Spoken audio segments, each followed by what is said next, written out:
the old Portuguese colony in India, they've just seized that for themselves. Things in the US, as some of those events I've told you, are getting kind of heated. Negotiating with the strikers. An attempt to negotiate with the striking workers has been made.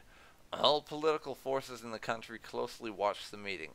Some are hoping this strike will become an impulse for further reforms in Russia. We could stall the negotiations, which is really stupid because it just gives us more dissent and reduces our supply stockpile further, which we don't want to do. Implement only social reforms. We lose a bit of money, lose some supplies, and gain dissent. Only economic reforms moves us towards central planning. Reach a complete agreement. Stockpile minus 2,500 supplies, minus 50 money, minus 10 dissent. We're gonna reach a complete agreement because we can afford it, and right now I really have to reduce my dissent because we are in a very bad place as far as our national dissent is concerned. Political murder, lovely. So a communist killed someone, and we gained 1 point of dissent, and a leader has died. Factories return to work. We gain that efficiency back, and the factories are working again.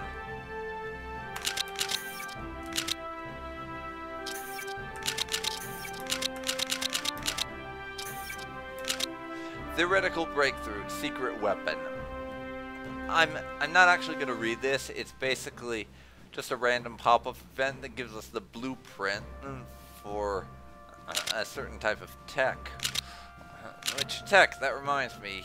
I should be doing technology research. I'm not doing technology research. God damn. That was really stupid of me. It's a good thing that event happened, or I wouldn't have even thought of it. So, infantry, 1936. Tank, 1928.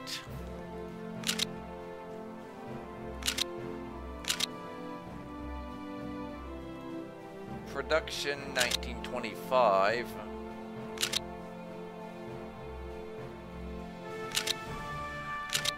Construction, 1930.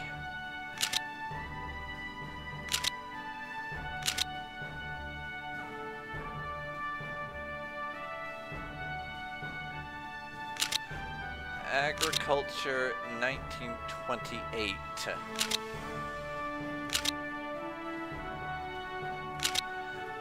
And finally, we need to start on the way towards upgrading the Russian Navy to make it more modern, because even though the Navy isn't going to be a priority right away, our Navy is so obsolete it's not even funny. We have pretty much exclusively First World War vessels right now, and our tech's barely that much better than that.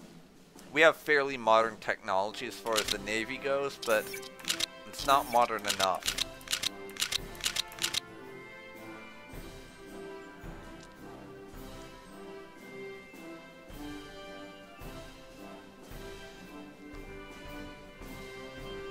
Oh, this is interesting.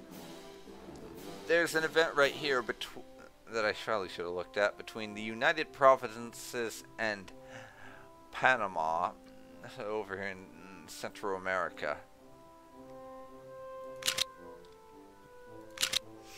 And they're actually in an alliance now, which is interesting because this is the only time I've ever seen that happen. Literally in every single game I've played up until this point, the United Provinces always annex Panama, either through war or diplomacy. Without fail, it's always happened that way. United Province annexation of Panama. But it's very interesting that things have happened differently. And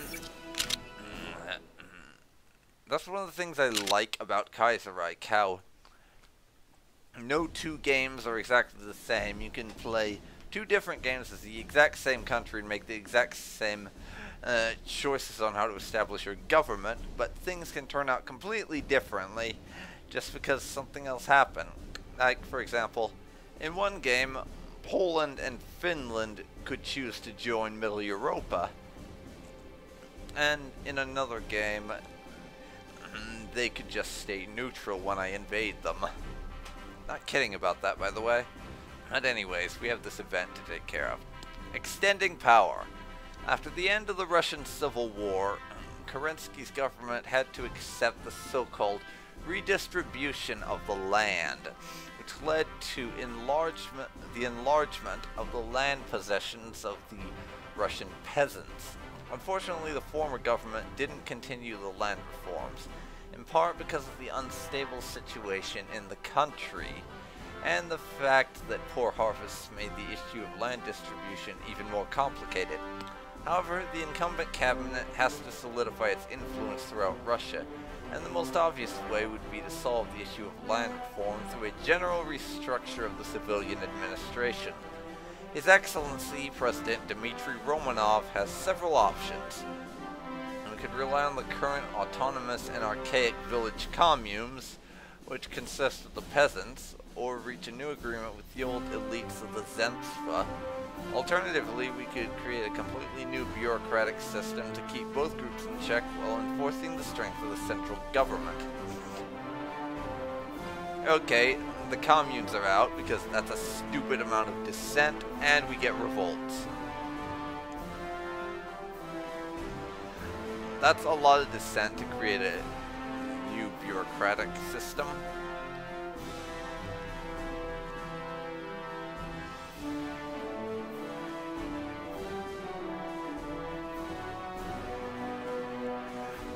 And I think actually I'm going to reinstitute the Zemstvas and work through local elites. The old Tsarist way of doing things, because we are planning to reestablish the imperial style of government again, and it's only plus 5% dissent, which is a lot less than the other two, plus 25, and revolts, or plus 10. So yes, reinstitute the Zemstvas and work through local elites.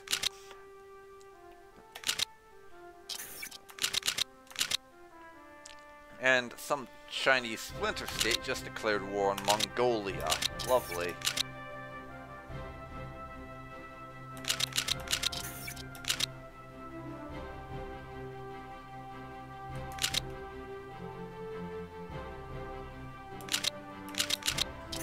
Now, though,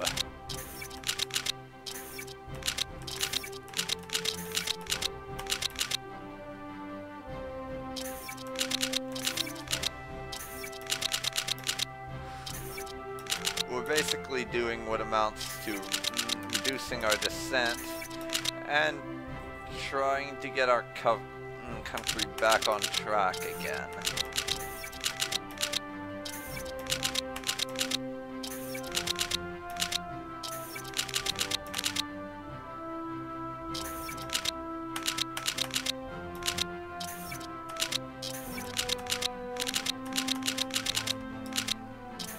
Those events are for random other countries that we don't care about, so I'm gonna ignore them.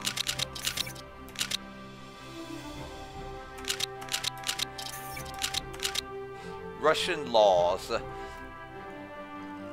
During the reign of Kerensky, Russian legislation constituted a bunch of the old imperial laws and some temporary laws which were used after the Civil War.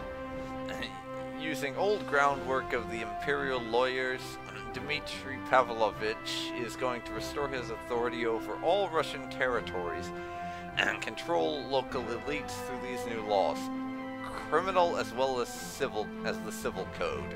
National dissent -2, and we move towards open society. Note the phrasing there, all Russian territories, meaning Finland, the Baltics, Ukraine, and all of this shit too. We're going to restore our authority over all of you through the clever use of lots of spent rounds of ammunition and flags. Of course. And the United Provinces has collapsed. They've decided to occupy it. Which probably means annexation soon. And now Greece has Crete back after the Germans sold it to them. That's interesting, I guess, but not really especially relevant to us.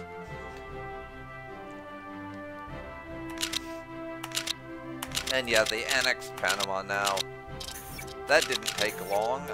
Like I said, that usually happens.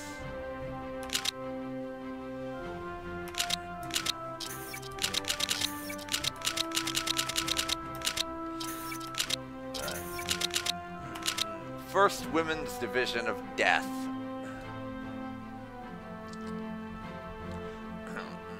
Maria Borkacheva.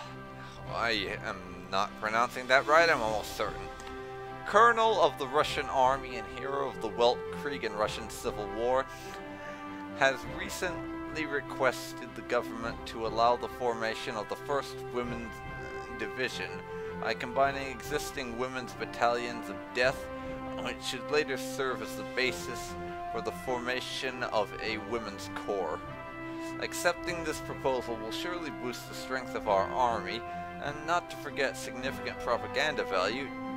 Conservative elements in our armed forces, unwilling to change the status quo, have to be taken into consideration as well. Well, we're gonna do it. It gives us 2% dissent, but we get more troops. And I always like having more people in my army.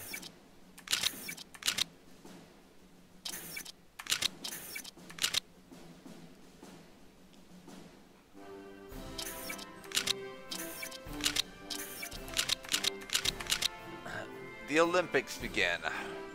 We shall attend the Olympics like every civilized nation. We will try to do our best, -1 dissent. That's one thing the Olympics are good for. You get -1 dissent at the beginning and end of the game. End of things. And Russian peasants are rioting in the Donkovan Union. I wonder if we can do something there. Dmitry Pavlovich's new power. Dmitry Romanov took power by happy coincidence and isn't going to lose his position, though he can control both the Duma and the Senate. The Grand Duke is in great need of a completely obedient political power. That's why a new party called Indivisible Russia was created by Felix Yusupov, who was Dmitry's friend since childhood. This new party is ready to maintain the interests of Russia and its president. National dissent -1% and money -50. The Duma is nothing but a formality. And yes, excellent. Now we're maintaining our political powers through parties that were coincidentally created by our childhood friend. The next step, of course, is for us to get a Tsar again and rule by divine right. Which we have to do. End of the Olympics. After all, everything ends, so do the Olympics. We have won several medals. The lack of proper funding was very visible. -1 dissent. Well, -1 dissent is always good, and I'm getting down there. Maxim Gorsky dies. Russian writer Alexander Alexei Maximovich Peskov, better known under his pen name Maxim Gorsky, died today in Moscow at 68. Fellow traveler of the Bolsheviks, he experienced oppression under the Tsarist regime. It was quite doubtful during the October Revolution, thus avoiding reprisals after the Civil War. A rabid opponent of Kerensky, he publicly supported Bukharin, As he narrowly followed his son in death, many think that his sudden death could be due to the changing political atmosphere in Russia. +1 descent. That's annoying. I assure you, 68 is old age.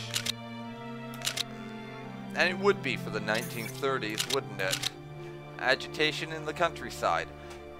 With the situation in the countryside growing increasingly unstable, the peasants became easy to influence by various agitators. One such situation has recently taken place. A charismatic activist visited a number of villages calling for open revolt against our regime. How should we react to this potential threat? We can either let him agitate, we have more important business, or eliminate the agitator. Now, this event that is probably taking place because right now Dmitri is still kind of getting things in order, so to speak. Though we don't have total control over the country, so things are a bit of a mess still. We are going to eliminate this agitator. We have no time for rebellious fools messing with things.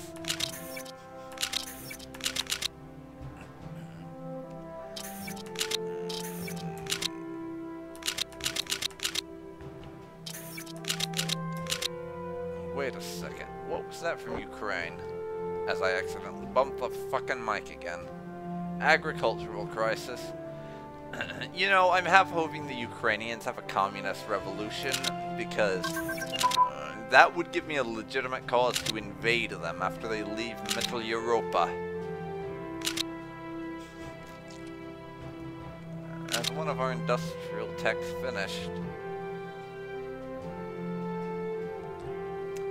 And next I'm going to get sulfa antibiotics.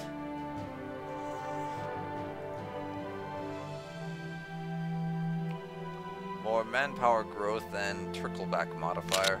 So go.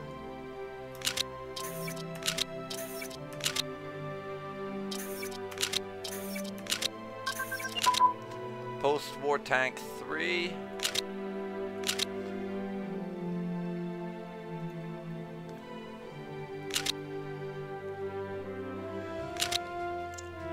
Now artillery, because we can't go to the next level of tank until we get better artillery.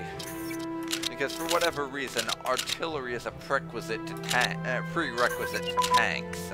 I don't exactly understand that, but whatever. And we now have another tech finished.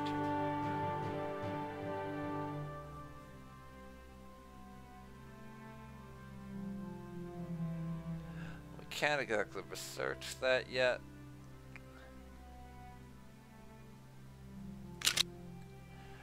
I am going to get started on radar. I don't know if we will actually need it, but I'd like to have the option to use radar if it becomes necessary.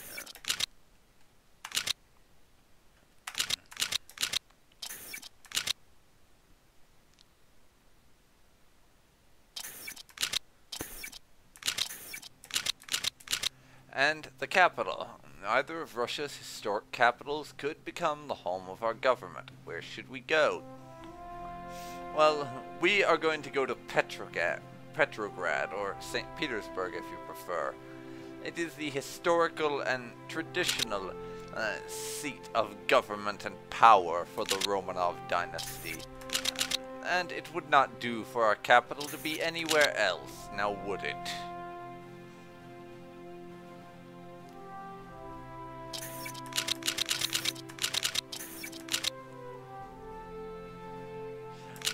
Status of the Orthodox Church. The Orthodox Church, under the leadership of the vocal Patriarch Kirill, is demanding a clarification of its legal status in the Russian Republic. It wants a constitutional amendment passed on the issue of our national religion. And this is Russia, and we plan to restore the empire, so there's really only one route we can go. Orthodoxy is our state religion, and as a plus, it also reduces our dissent a bit.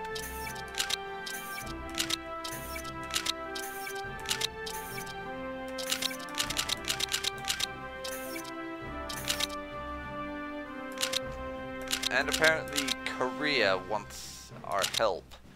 Korea requests aid. The Korean government in exile has asked us for military and political aid against Japan. It might be wise to send them aid to keep the Japanese off balance, but it could mean that Japan guns for us sooner rather than later. Well, let's think about this. We are very, very irritated with Japan. Not quite on the level of fucking Germany, but we're up there. Japan has taken our territory in the form of Transamore. They hold our rightful lands. And there's the matter of the Russo-Japanese War of the late 19th century to think about, where Japan took Port Arthur from us and essentially kicked us out of China. So we're eventually going to want to deal with Japan.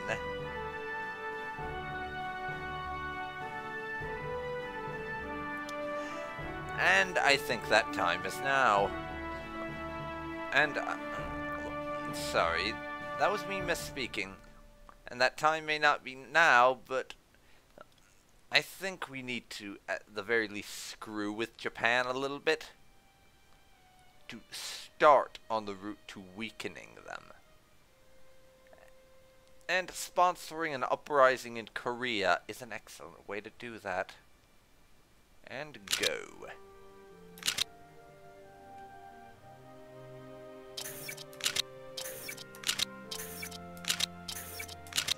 Major peasant unrest. Oh dear. This could be because we decided to eliminate that agitator. I'm not entirely sure, but that's the only thing that really makes sense. Agitated by various groups, the impoverished peasantry has risen up. Local administration is powerless against the mob, and it seems the only way to solve the crisis is to use force. Alternatively, we can always attempt to negotiate, although satisfying the peasants' demands may turn out to be quite expensive. No, we're not going to do the French Revolution thing and have our troops fire on the peasants. We're going to negotiate. Let's see. Fulfill some demands, increase descent, little stockpile decrease. National descent minus 1%. I'm just going to agree to the peasants' demands outright. Because we can afford it.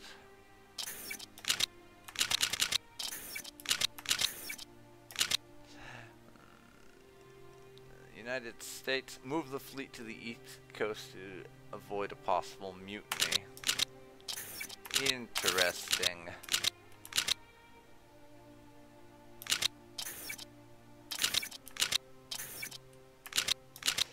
And Mongolia has annexed our friend over here.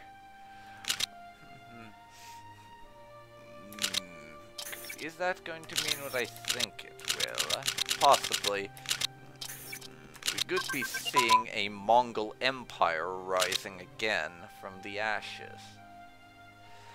As infantry 1936 and semi-modern light cruiser have finished researching. We'll have to do something else now. For naval, I'm going to start with light carriers because my plan for Russia's navy long-term is aircraft carriers. And if you're wanting to know why I would be planning that, you need only look to this to know why. The Union of Britain.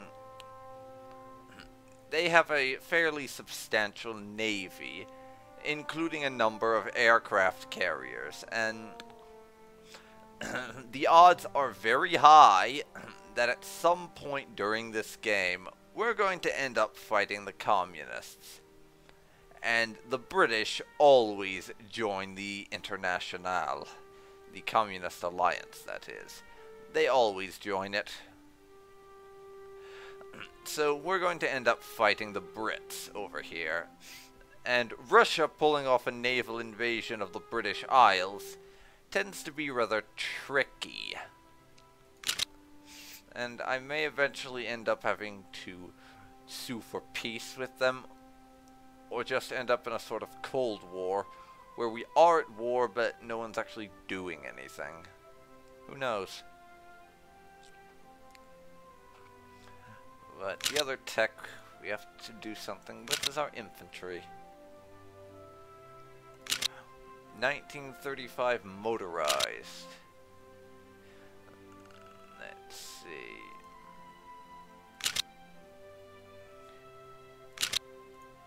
Give us access to motorized units, which will no doubt come in handy going forward. Manufacturing and support systems is finished.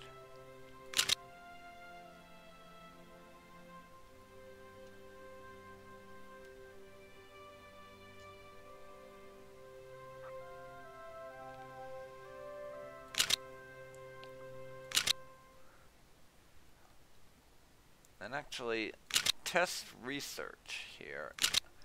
I'm gonna go for this next. Rocket test and research facility.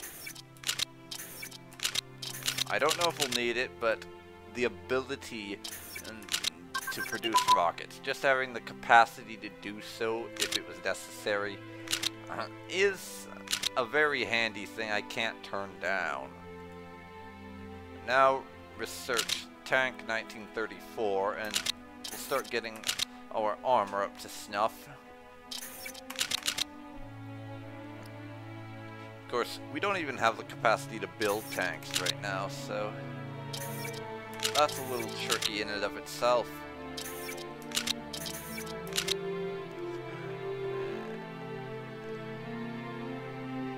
Afghanistan is in chaos, and they've established a new monarchy. Additional science funding.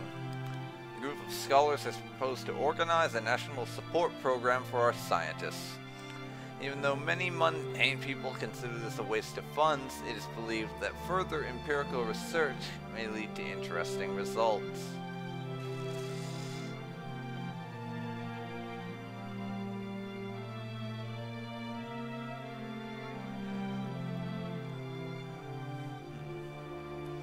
And we'll go for physics and mathematics. I don't actually know what this does. It might be interesting to find out.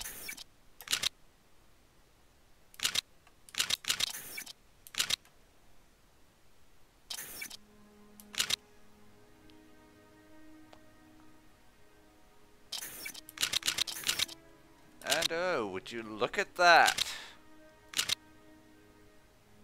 We don't need more reinforcements. But I'm gonna start doing as many upgrades to my military as I possibly can.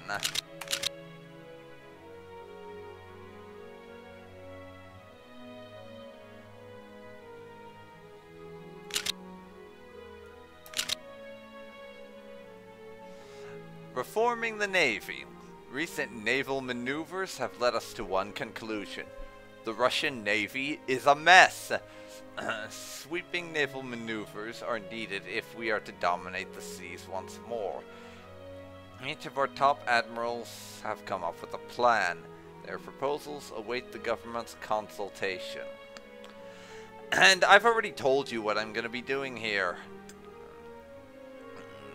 Large open seas fleet, battleships and stuff, that's right out, because they're really expensive to build, and a battleship fleet would take a very long time. And carriers are definitely the way things are going. Plus, in my experience, it's very difficult to fight a nation that has aircraft carriers, like the Union of Britain, and a potential few others that will remain unnamed, if you don't have them yourselves. So, we are going to get aircraft carriers. Submarines and fast raider ships, that's more of the quick, easy solution to the fact that we have